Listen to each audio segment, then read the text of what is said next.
Si Elon Musk ay isang bilyonaryong negosyante na responsable para sa co-founding ng iba't ibang mga kumpanya tulad ng Tesla, SolarCity, SpaceX at PayPal. Isa din siya sa tumulong na maimpluwensyahan ang karakter sa likod ng modernong pagkuha ng isa sa mga bida sa Marvel na si Tony Stark o mas kilalang Iron Man. At inihambing na katulad sa mga nagtagumpay sa kanilang mga negosyo tulad ni Steve Jobs at Henry Ford. At nang walang pag-aalinlangan, si Elon Musk ay nakagawa na ng madaming bagay upang maituring na kasali sa mga successful na CEO sa buong mundo. Kaya sa topic na ito, ating aalamin kung saan nga ba nagsimula ang yaman ni Elon Musk. Baka maaari niyong gawing guide sa inyong buhay ang mga nangyari sa buhay niya at maging isa ka din sa pinakamayaman sa Pilipinas o kaya naman sa buong mundo. Bago lang ang channel na ito, kaya kung masisiyahan ka sa aming mga kwento, consider to subscribe and like sa aming channel at sabay-sabay pa natin tuklasin ang iba't ibang mga kwento ng mga sikat ng mga successful na tao sa buong mundo.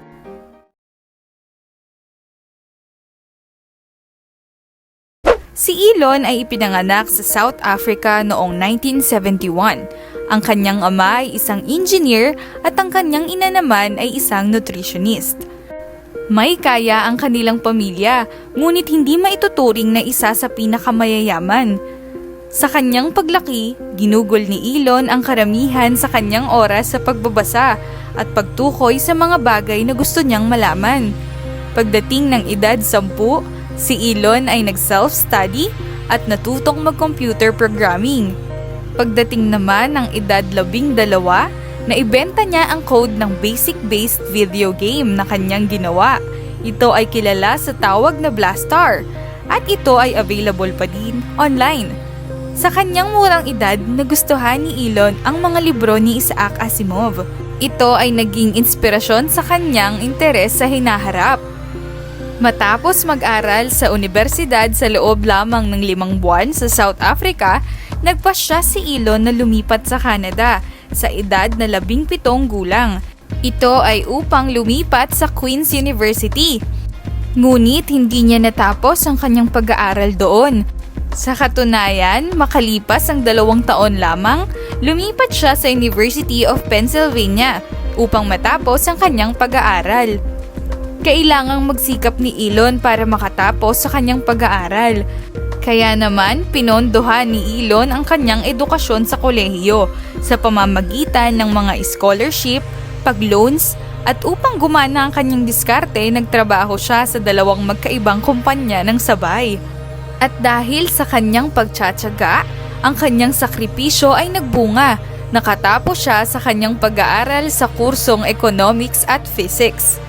Matapos ang 2 natapos na pang-edukasyon na ito, nagpunta si Elon sa California upang makapasok sa Stanford's PhD. Makalipas lamang ang 2 araw sa programa ay nag-drop out na siya upang ituloy ang kanyang pangarap sa pagnenegosyo.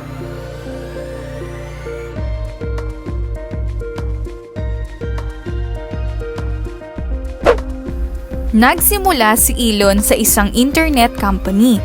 Kasama niya ang kanyang kapatid at isang kaibigan. Si Elon ay nahirapan sa pampinansyal. Matindi ang pinagdaanan ni Elon at umabot sa punto na ang tanging kaya niya lang bayaran ay ang kanilang sofa, shower at ang banyo sa kanilang opisina noong sila ay nagsisimula pa lamang. Sa kabila ng mga pagsubok, nanatili sila sa kanilang paniniwala at patuloy na nagsikap. Sa wakas ay nakahanap rin sila ng mamumuhunan mula sa angel investors upang suportahan ang kanilang itinatayong kumpanya. Nakahanap din sila ng mga kliyente sa loob ng lungsod at iba't ibang mga kumpanya ng malalaking balita tulad ng New York Times at Chicago Tribune. Sila ang mga nakakita ng potensyal sa kumpanya at ang kapaki-pakinabang na city guide mapping software.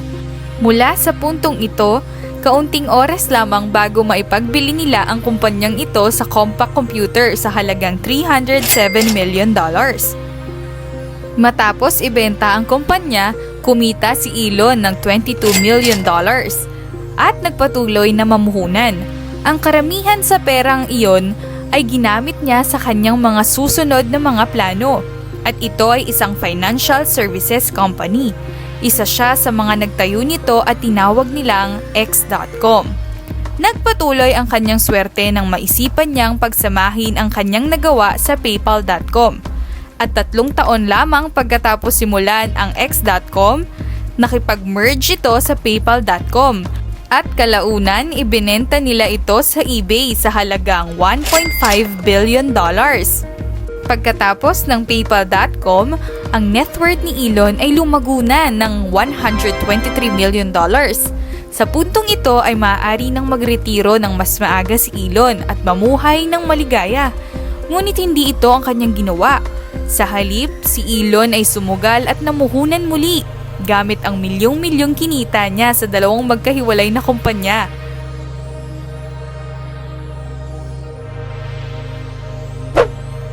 Ang isa sa mga ito ay ang Tesla Motors, isang fledgling automaker na nakatuon sa dikuryenteng transportasyon, at ang isa ay ang SpaceX, isang transportasyon na ginagamit pang kalawakan.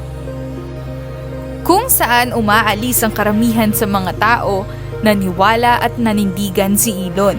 Ibinuhos niya ang kanyang pera, dugo, pawis at luha upang maging matagumpay ang parehong mga kumpanya. At ang kanyang pagkahilig sa designs, engineering at ang kanyang pagtingin sa hinaharap ay ang nagsilbing inspirasyon upang magtagumpay siya sa mga larangan na kanyang ipinasok. Ang Tesla ngayon ay isa sa pinakamahalagang kumpanya sa mundo na nagkakahalaga ng halos kalahati ng $1 trilyong. At ang SpaceX ay umunlad din na naghahalaga ng $46 billion. Tunay nga ang kasabihan na kung ano ang itinanim mo ay siya ring aanihin mo. Ang tagumpay ni Elon Musk ay patuloy na lumalaki. Kaya naman, minsan mapapatanong ka, ano kaya ang sikreto ng tagumpay sa walang hanggang pagtatagumpay ni Elon? Si Elon ay mayroong higit sa average intelligence na may malaking papel sa kanyang mga nakamit.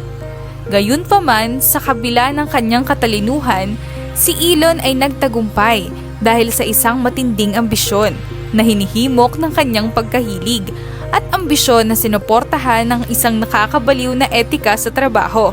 Ikaw, ano ang unang hakbang mo para sa iyong pangarap?